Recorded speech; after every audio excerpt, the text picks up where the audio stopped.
Good morning and welcome to another News and Views. Today we're going to be talking about education. I'm your host, Don Burgess, and with me is the Minister of Education, Diallo Rabain. Welcome. Welcome. Thank you, Don, for having me on the show. I look forward to talking to you and the listening audience.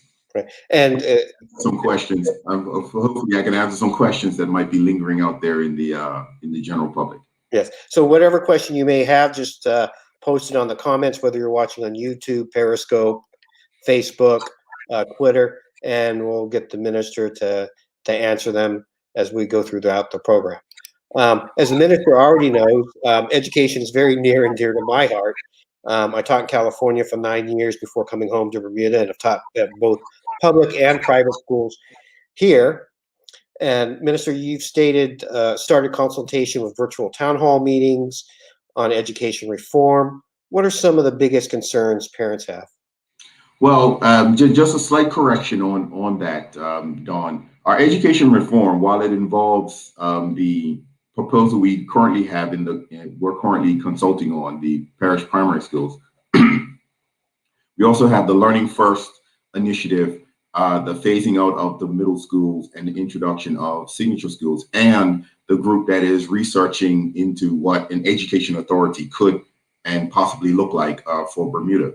What we are consulting on currently is the proposal that we have put forth for primary schools. And that is a proposal that will see our 18 schools be reduced to 10 schools, having one per parish and two in the parish of Pembroke. The data behind that can be found on the website. There's a 89-page document that details all of the research that has gone into how that proposal came to be. And what we are doing now is consulting the public to get feedback on their thoughts, any questions they may have on that particular proposal. And so that's what we've been engaged in since December, and we've started, as you said, the live Zoom sessions along with that. I think these sessions have gone very, very well. They haven't been attended by as many as I would hope, to be perfectly honest. But we have been showing some of them live Zooming on the government Facebook page and CITV on YouTube, and we do see quite a number of people are viewing it in that medium as well. So we are pleased with those numbers. The actual Zoom sessions are set up so people have an opportunity to see the presentation and ask questions real time of what they see and what they've read or what they may have heard. And so we can take that opportunity to, listen to suggestions, listen to the issues or queries that people have and actually answer those. Okay. Now I'm going to give you at the end as well. But what's the web address for people to go to look at that document? It's www.moed.bm, the Ministry of Education's website, and all of the consultative documents are right there on the home page. There is a separate page you can link that takes you to school reform, but we felt it would be easier for people to access these consultative documents right there on the front page. You'll also see a link for being able to sign up for the Zoom classes, the Zoom sessions. It's a sign-up process where all you do is just fill out a form and say who you are or your email and submit it, and you get sent a unique Zoom link. And the way it's set up is once you use that link, no one else can use it, because you know how Zoom is. It's like, send me the code and I can log in. But because it's not that we want to stifle people from joining. We want to be able to record because of the consultative process that we have. It's necessary for us to actually keep a documented record of who joined in these various face-to-face sessions we're having on Zoom. So it's a simple process. We just ask for your name, your email address, your address, and I think your phone number, and you press go, and then it sends you back a link to say this is your unique link for you to get into the system. Okay, thank you. The closing down school, if we go back to the primaries, is a very emotional issue for people. I know when L. James was looking at it back in 2010, people just really got some angst about it. There are long-held attachments to these schools, especially the ones that have done well in the Cambridge exams. What assurances can you give to parents that this system will be better? The assurances that we give, and that is an interesting question because it does get asked it does get asked in the system in our Zoom meetings. But what we are looking at is what we've recognized is is our system, while it has equality, it doesn't have equity. It's very short on equity. And let me explain what I mean about that, Dawn. When we look at our system and how it's set up, we're stretched for resources, and they're stretched across 18 schools. And although all schools get approximately the same resources, i.e. teachers, supplies, et cetera, there are some schools that the equity is just not there. So you may have a school that only has eight students to one teacher in a classroom, and another school that has 20 students to one teacher. Now the equity is not there because having 8 students and one teacher, obviously each student gets more time from the teacher than the class that has 20 students and one teacher.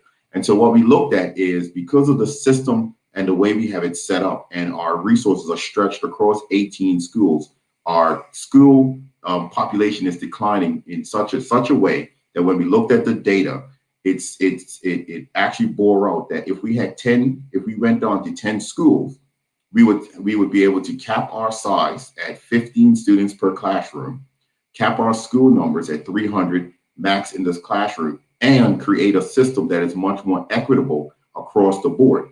And once we create a more equitable system, all of our students will have the resources and the potential to excel. And so when we talk about high performing schools, and we talk about how well students are doing on Cambridge exams, because this is basically what people are saying when they say, well, high performing, they're looking at the Cambridge exams. There's a lot more that goes into looking at our students and making sure that they are successful. There are different programs and different techniques that can be applied, that should be applied for our children, because all of them are unique learners, and all of them need to be approached in a different way.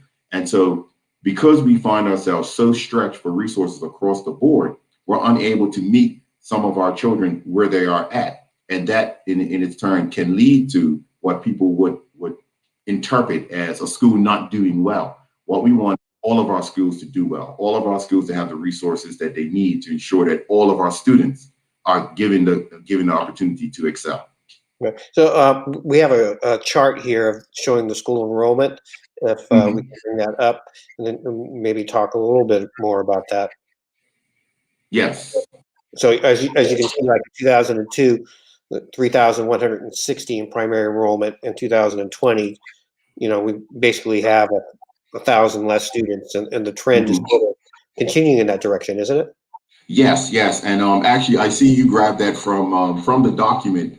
On the next page, because that one comes from page 27. On the next page, 29, it actually shows the enrollment per parish and the predicted enrollment going all the way up until 2027. In 2027, we estimate that we will have 1,800 total primary school students in our system if the current trends continue as they are, and that is a massive decrease. I know I've spoken about it on the Zoom lessons. I've gone back, Dawn, because for me, you have to see what you've done in the past to kind of, to charter our pathway forward. When we go back and look at the type of the schools we have, in the mid 80s, we had nearly 8,000 students within our system. We needed all of these buildings. Most of our primary schools averaged around 300 students, and that was 18 of them back then. We fast forward to 2021, and we're looking at just under 4,400 total students in the system. That is literally almost half students that we have, but we're still trying to operate in the same model that we were operating prior. So there was a point where, yes, all of these schools were needed. And there was a point, and I'm sure we'll get into when we talk about the historical narratives around some of our schools and why they were formed and how they were formed. And that's not queries that I shy from as well. And we talk about that in the Zoom consultative processes. But when we look at, we're trying to do the same thing with less students, it's just not working and how we're doing it. So that's why the proposal was put forth. Now, I think it's worth me reiterating over and over because unfortunately, this has been a narrative of some people, and there was a recent article that highlighted this as well. There are no decisions been made on what the primary school structure will look like moving forward. We have produced a proposal, we forwarded on, and we're consulting on it. The information we get from the consultation will guide the final decision. And so there are some people who's like, I don't bother, why bother speaking? They're already going to do what they're going to do. I want those people to know that is not the case. We want to hear from you. We want to hear from the people because education is something that requires all of us to have confidence in. If we don't have confidence in what it is we're doing, we're not going to want to send our children to public school. We're not going to engage in rallying around our neighborhood school and making sure it does best because we don't think it's worth it. We have to be all in on this, and this means all of Bermuda. We have to have a mind shift, I believe, on how we view education. It's not a us versus them. It's not a this is what I've got over here. I don't care what they have over there. It is, if education doesn't work, Bermuda doesn't work. And Right. we graduate, our school population is so small, and we graduate so little. We graduate, literally maybe 300 people per year. When you talk about the private schools and public schools together, we can't afford to fail any of them because it's going to have a detrimental impact on Bermuda, and that's going to result in us having to continue to bring people in to do even the smallest jobs. So we have to get this right, and everybody has to be pushing in the same direction. So that's the purpose of us talking, consulting, and ensuring that the public has a say in where it is that we're moving. All of this started, Dawn, back with Plan 2022. And I'm not sure if you were involved in that process back then, but that was a community-driven strategic plan for education. Several thousand pieces of submissions were taken from the general public to put together what we have now. And what we're doing now is coming from the strategic plan that was put together by Bermudians for Bermudians. And so, and I know it's taken time because this is one of those things that we can't rush. And I know some people are impatient. They want to know answers right now about things that we simply just can't answer yet. We can't answer how much it's going to cost. We can't answer what is the transition going to look like as we go from, if we go from 18 schools to 10 schools. Those answers will come after we answer the questions that are right here in front of us. Going back to one of your points that you made, Michael Brangman commented, people don't see future for their kids here, and that's an us problem. Mm-hmm. Yeah, I absolutely agree. I don't think I want us to look. I want us to look at this, and I say it in the Zoom sessions that we do have, is we have to stop looking at this problem from the perspective of what it is that we were doing when we were in school, right? Because everything has its time, everything has its place, everything has its season. The season that we need for our kids now is that they have facilities, they have opportunities, they have resources, they have teachers, they have parents, they have communities that are fully behind them and pushing them along. They're given the opportunity to explore. They're given the opportunity to just be themselves. They're given the opportunity to say, listen, we hear it all the time that my child is better with his hands than he is in the classroom. And we get that. And we need to be able to provide all of those things for our public school students. We need to provide them with rooms that can be reconfigured. We need to provide them with rooms that are not just everyone sitting in desk rows looking at a blackboard. We need rooms that are open space where a group of the class could be over in one set doing something differently from a group of students that are in another part of the class doing something differently. We need to give them opportunities where they can walk into what we call makers rooms, experiment, get on the computer, grab a tool, grab something to draw with, say, I thought of something last night. Let me see if I can sketch that out and let's figure out how we can make it work. I want to be in a quiet area in my school. There's a place I can go. I can sit outside. I can read. I can go to the school garden and do some gardening. I can go to a very comprehensive playground and practice my fine motor skills. And that's the sort of thing that we need for our children. And so we need to stop looking at this from the perspective of this is how it was when I was in school and it worked for me. So why can't we go back to that? We can utilize some of those things as we move forward, but we also have to understand what is happening in the world today. And our children, they learn and they experience things a lot sooner than what we did back then. Well, part of the thing is you mentioned Blackboard, and kids don't use blackboards anymore. They've got smart boards that they use, so, which are more interactive.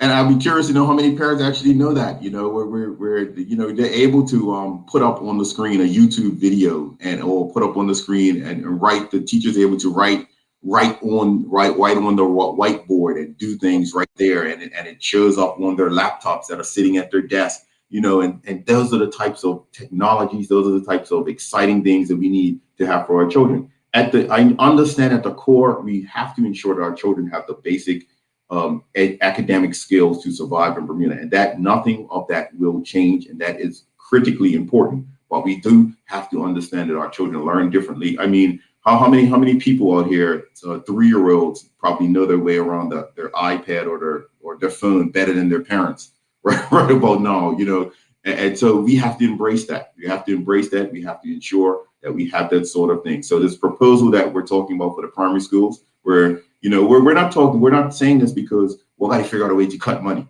We got to figure out a way to get rid of staff. That's not what this is about. We have to figure out a way to take what money we do have and use it more wisely than what we have been doing in the past. Why continue to try and limp along with 18 locations that are barely making it when we can have 10 locations that are excelling? Okay. The 2 points. One, again, this is just a proposal as to which schools you're going to close. Yes, it's just a proposal. Going to stay open if we can bring that up, and the consultation period will help determine as people have their input. Yes, and that is key, because we have to consult legally. We have to consult legally. We have to take those suggestions, the comments, and everything that we get. We compile that and use that to guide our final decision that we plan to make.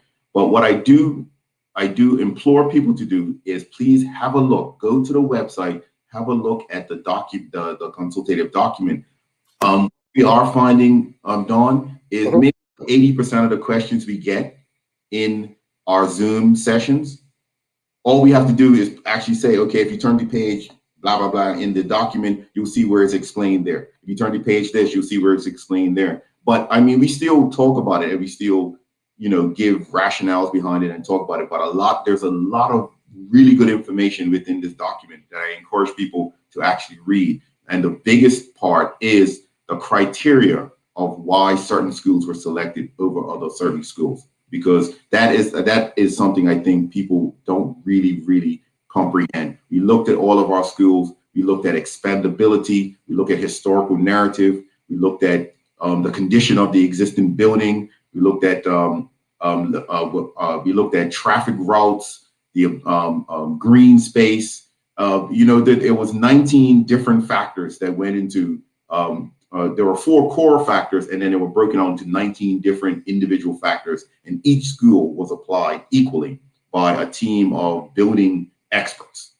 And they looked at this and they scored them. And so this was almost independent of the officers at DOE, and then they were given to us, and those scores were what was used to say, okay, this is the best school for what it is that we want the future of our schools to look like. Right. Now, the one question is, like, every parish except for Devonshire is going to use a school that's already built. Why Devonshire getting a new school? Well, the process that they looked at was actually utilizing the two schools in Devonshire, Elliott and Prospect, and keeping them as signature schools. And there was a rationale behind that. Prospect was the proposal is to turn that into a school for exceptionalities, and that was done based on its proximity to Hope Academy. And Elliott being turned into a school for alternative education was done based on its proximity to Child Adolescent Services, which is located at Maui. Okay. So those still will be schools that will be used. They'll just be used in a different way. Well, that's the proposal is to retain those buildings and use them as the signature schools for students with exceptionalities and students for alternative education. Right. And I guess the other thing is like a new purpose-built school. The last time we had one was when Barclay was finished. But for primary schools, when was the last new school? The oldest school, the youngest school we have is 46 years old. Right. So what technological benefits can we see with a new school as the model for going forward? And that is a very, very good question.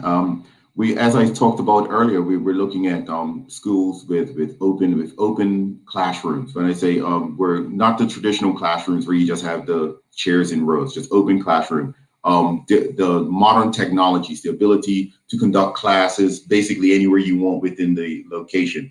Every child with its own device, every child with their own device, and be able to have class outside, have class inside, have class on the go.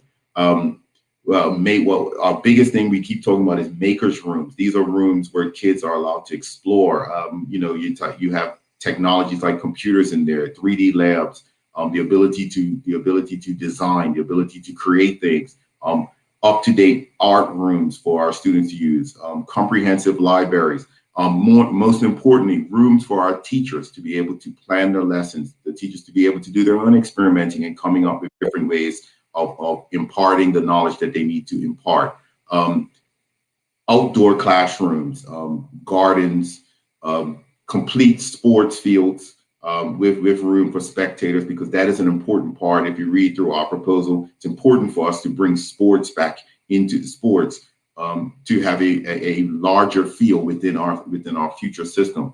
We want all of our schools to have cafeterias because we recognize how important it is to have some of those wraparound services for our children to be able to get lunch and get breakfast at school if that's what they choose. We want all of our schools to have a proper gymnasium with the types of equipment in them that is of what a 21st century learning institution should have. We would like for our schools to have areas such as amphitheaters to allow for performances, to allow for presentations, to allow for the community to have a place where they can actually use as well. And that brings me to another segue.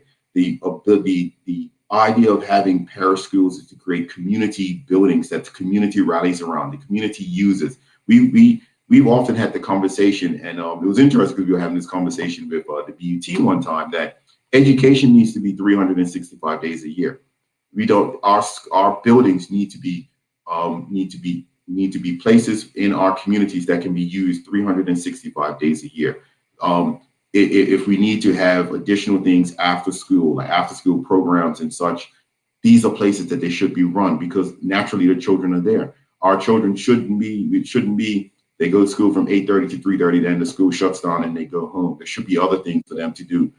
It could be time. It could be time for us to even look at the dynamics of a school ending at 3:30. And I know this is going into other conversations that we have had. And when we're talking about signature schools, and we're talking about shift type hours for our students, because when we get into high school and the types of things we want to do with them in high school, have them at internships, have them at apprenticeships, and so they're getting that type of work interaction. There may be times where school for them might be from 1 o'clock to 4 o'clock, 1 o'clock to 5 o'clock, because they got something to do in that do that morning in terms of employment opportunities and that sort of thing. So these are some of the larger scale. But I know, and when we talk about education as a comprehensive reform, so these are the things that come into it. But I know right now, we're concentrating on the primary school proposal and how we want to talk about that.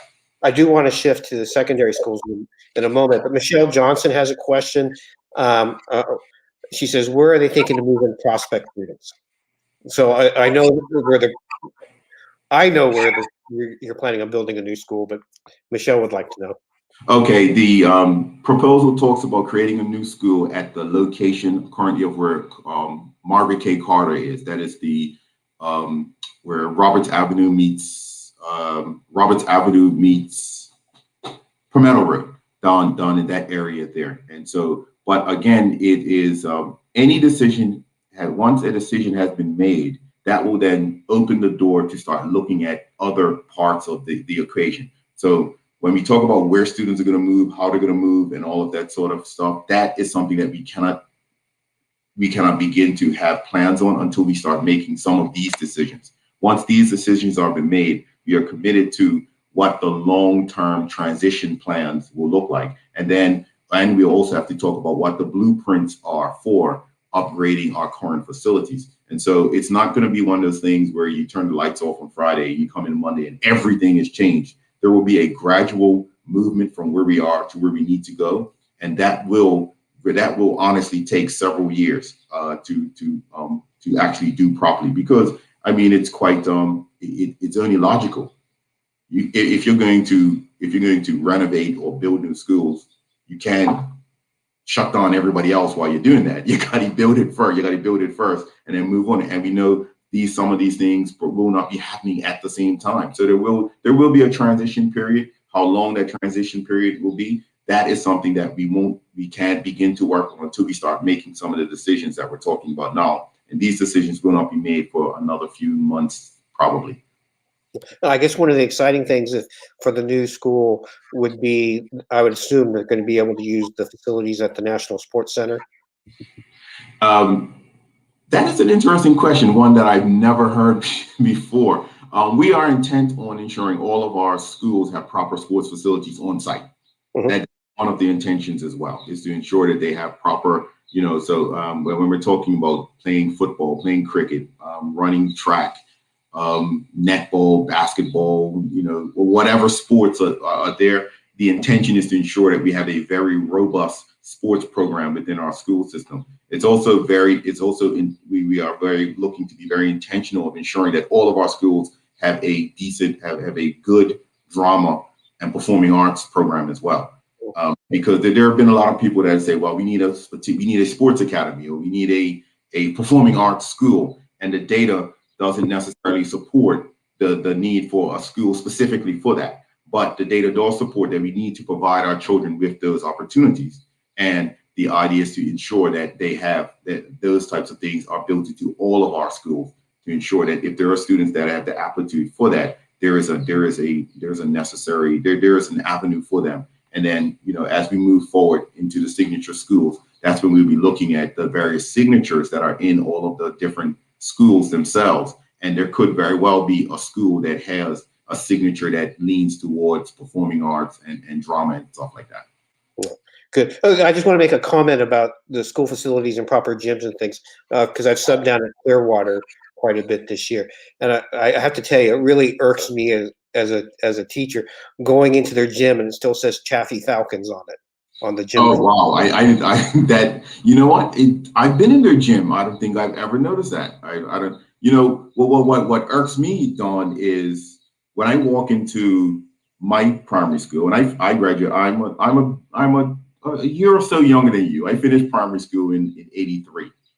And the equipment that I used in my primary school life is still there and being used. That's the type of thing we're talking about. We're still using models that served us well. I'm not saying they did not serve us well, but we're using models that served us well and trying to squeeze the new style of learning and what it is that we're doing into today's world. And it's just not working. And we're just finding as things break and they're irreplaceable because they're just not even made anymore. We're finding we're having more and more repairs in our schools during the summer works, and more complex repairs as something breaks down.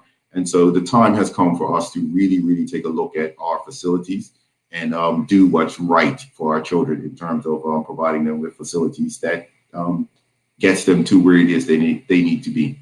Right. I want to move into the secondary schools. We talked primary. Now you mentioned sort of like a phased approach with the secondary schools first and the primary schools second, but the middle schools are sort of like caught in between because some of the students are supposed to go up to the secondary schools and some are supposed to go to primary. When that happens, when the M3 students go up to the secondary schools, what are going to happen to the middle schools and the M1 and M2 students at that point? Okay, the idea is M1 and M2 will move to primary school, making primary schools P1 through P8. At the And same time, you make the change to the secondary. and the M3 will go up to secondary. But this will happen once the transition plan of phasing out middle schools is complete. We are currently drafting the legislation that will allow us to march towards the phasing out of the middle school system. As I said, a lot of this is detailed. A lot of these questions a lot of this stuff is being done in parallel. And so this part about the primary schools is one thing that we're working on. The part about the learning first is one thing we're working on. The education authority is another thing we're working on, and the phasing out of the middle schools. They all at some point tie into each other will tie into each other very neatly. But at the moment, we are working on these things in parallel. So but there are cross information between the teams as we move forward. And as I said, the idea is M1, M2 will move to primary school, M3 will move to the senior school, and senior schools will become S1 through S5, and primary schools will become P1 through P8. Right. So at this point in time, the consultation says one middle school will close. How will that be determined? And that will be determined at a later date. Once we get through this and we start looking at, and we'll have a similar process of what we're doing here as we looked at the data will determine which one of the schools, because everything that we've collected says that we only need 5 signature schools plus the 2 one for exceptionalities and 1 for alternative learning. So in total, it will be 7 signature schools, but 5 of them will be basically like Berkeley and Cedar Bridge. So we are Berkeley and Cedar Bridge, obviously, and then we only need to have 3 more buildings. And so when we look, we currently have 4 middle schools at present. And so the decision is going to have to be made which one of those, which middle school will not be factored into the forward moving plans. And so those decisions will be made at a later date. But I anticipate that we will have a similar process of assessment. And because our middle schools will have to go through the same process of being refurbished as we move on. So an assessment will have to take place on how that will look moving forward. So when is the change to the 5 secondary schools supposed to take place? Is 2022? Well, the only concrete dates that we have is we plan to pilot and bring into fruition 2 signature schools, one at Cedar Bridge and one at Berkeley, starting in September 2022.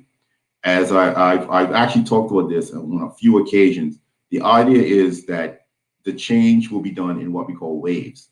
And so you have one wave that you have the first initial wave, and then depending on how that first wave is brought into place, the next waves will follow. And the idea is the issues that you solved and learned from the initial wave will then be translated into how the next wave will come forth, and then the next wave and the next wave. And when we first looked at this, we looked at it from a perspective of potentially 5 waves as we move forward. But so far, the only thing that we do know and we have committed to is having the signature schools, so we can test them and see how they're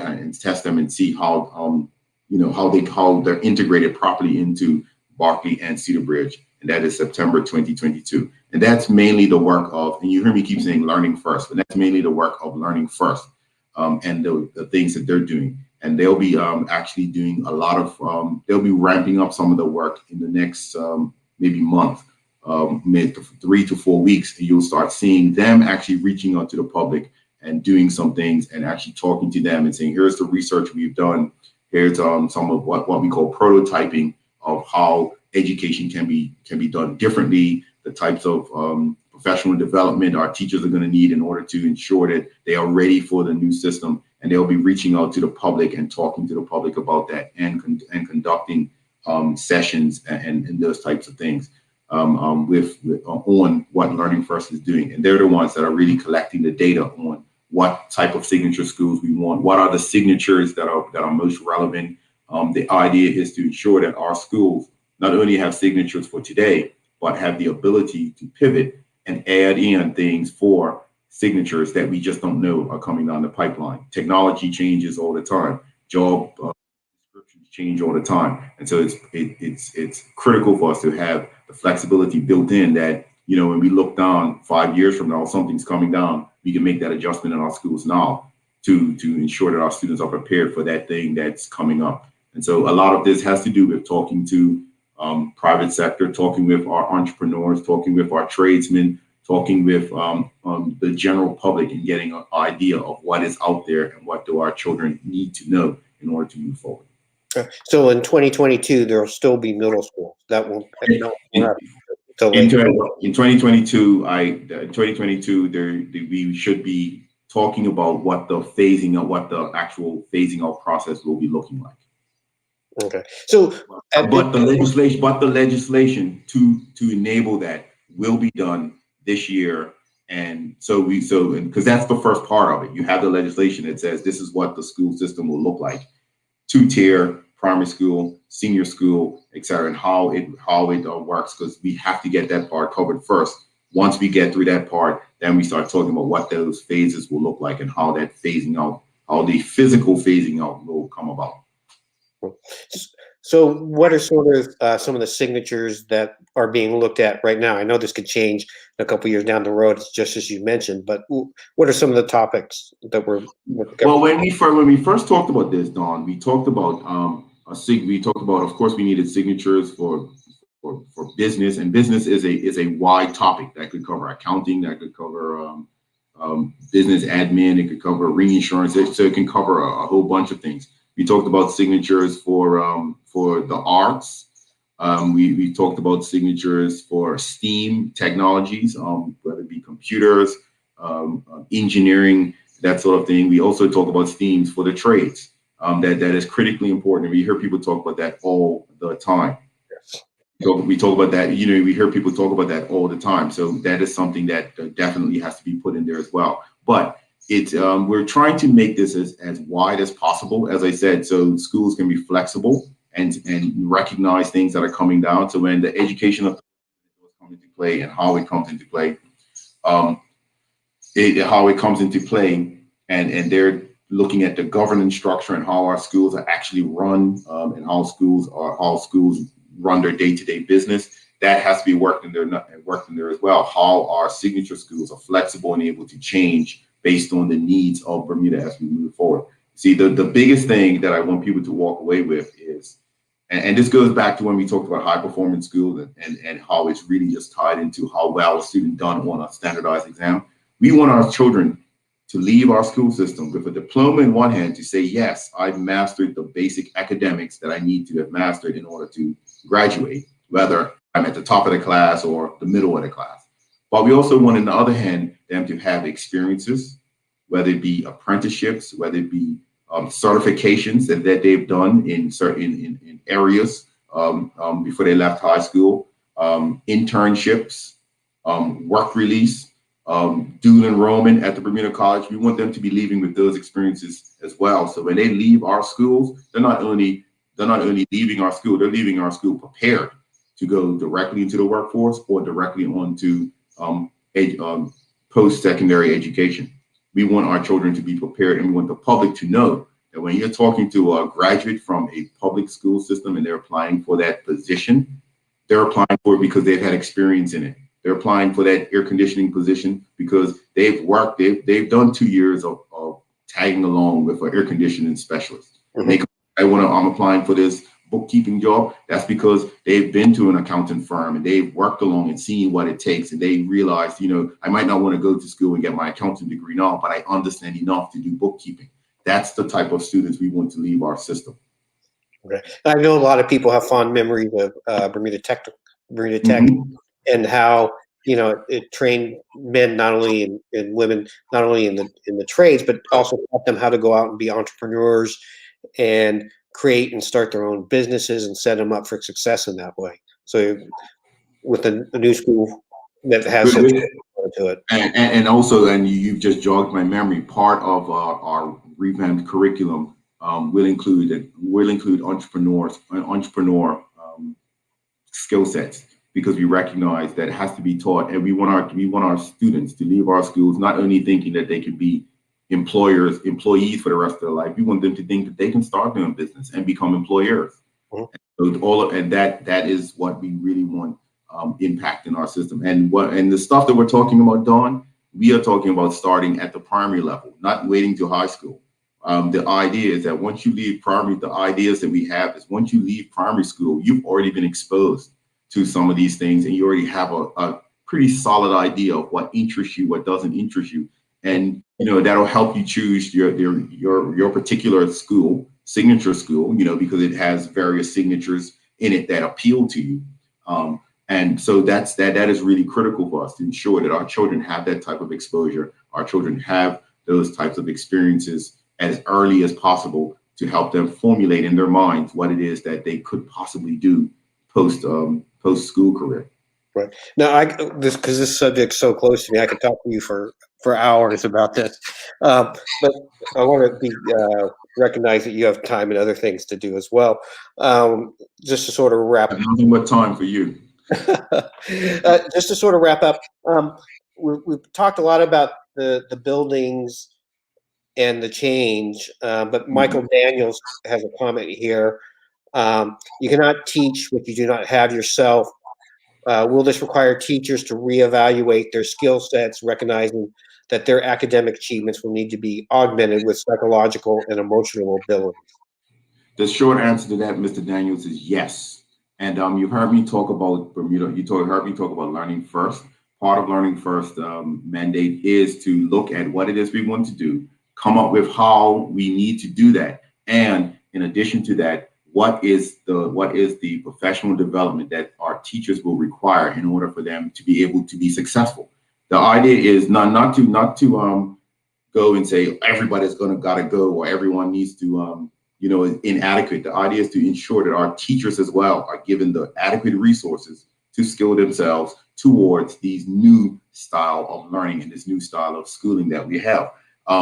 Outside of that, the part of our reform also talks about teacher qualifications of new teachers coming into the system, and we plan to revamp that and make it more robust because we understand that in order, and just as Michael said, in order for us to have a successful system, we have to have a successful we have to have a successful workforce as well, and they have to be excited about this. They have to want to do the types of things that are necessary in order for our children to excel. And so when we talk about the professional development with our teachers, that's a very serious thing for us, and it's something that we plan to give our teachers the opportunities to do.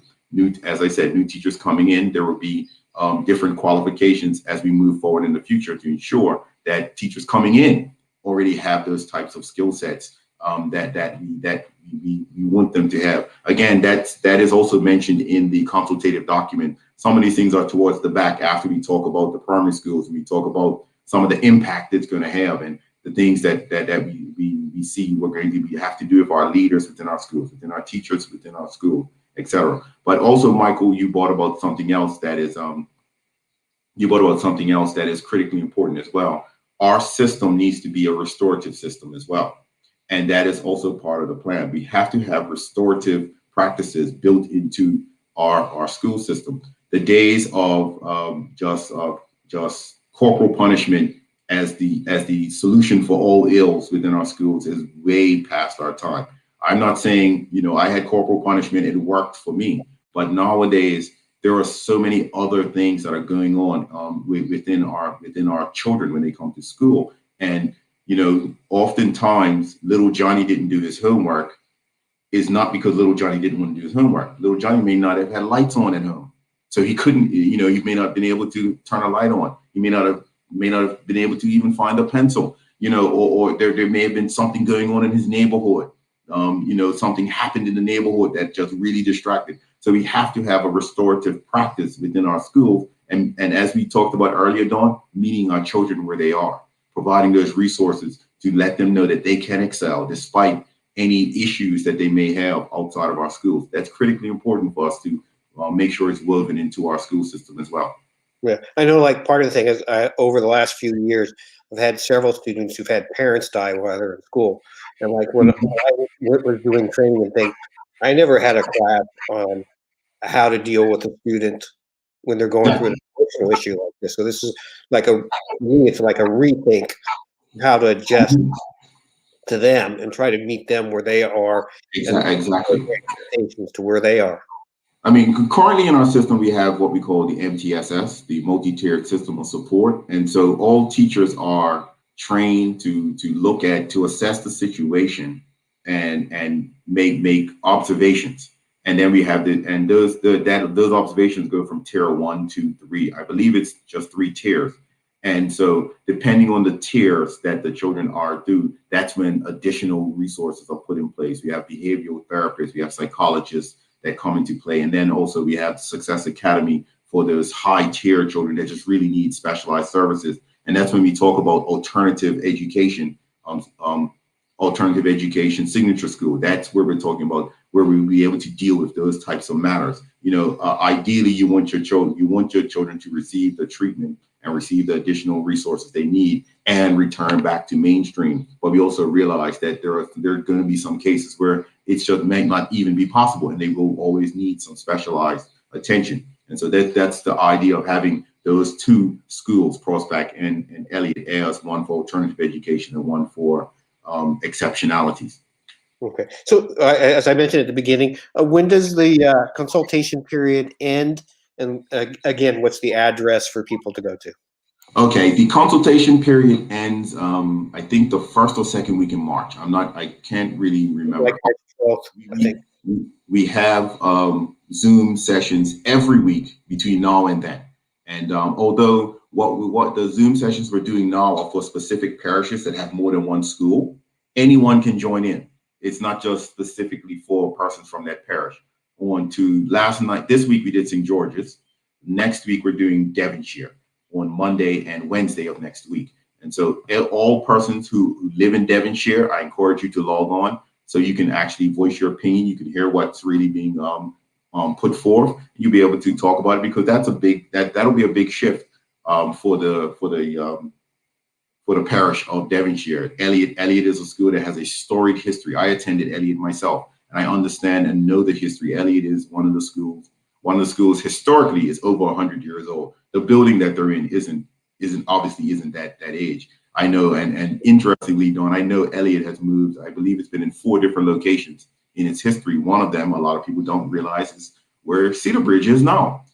Elliott was at one point up there, and so the idea, and sometimes we do get people asking about the historical context of our schools. There is no intention of destroying the historical context of our school, and that is something that has come from the feedback that we know that has to be really looked at. How do we preserve the historical legacy of not just certain schools, but all of our schools, for persons to be able to go back and see this is how important the school was to this community. This is the things that it did for the community. Another thing that's come out of the consultation is the potential of renaming schools after educators that have a special standing within the parish.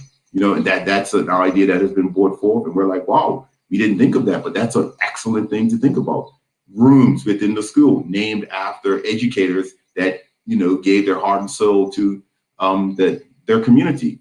That's another thing that has come out of the consultation. So some of the things that there have been positive ideas that have come out of the consultation. So I want people to know, give your feedback. The website is www.moed.bm. All of the consultative documents are there. The feedback form is there. You can click and you can submit your feedback electronically. And we do prefer for people to do that, although they can email. And we scour Facebook, we scour social media, and we grab those comments as well. But if you do it with the official form, it's actually settled in a way that it enables us to grab your thoughts, much easier, and understand your thoughts, because it does ask specific questions. All of that is located on the website. You can sign up for the Zoom on the website. But if you want that done and type it in there, it's parishschools.live/parish, and that will get you to the part to sign up for the Zoom sessions. I encourage people to sign up. I encourage people to come out. I encourage people to give us your feedback. This is us. This is a us thing. This is a Bermuda thing moving forward, and we need everybody to give their opinion so we can make sure that, what we're doing, we know we're not going to please everybody. We know people are not going to read this document. They're going to say no because they just want to say no. And we have people that say yes because they want to say yes. We want you to say no and give explanations. We want you to say yes and say, this is why I say yes, because that's the only feedback that helps us. Just saying no and walking away doesn't help us. Mhm. And then you'll be more upset because you've not really given feedback. So all we could say is Don Burger said no. And but that doesn't help us really formulate our final decisions. So again, Dawn, that website is www.moed.bm, the ministry website.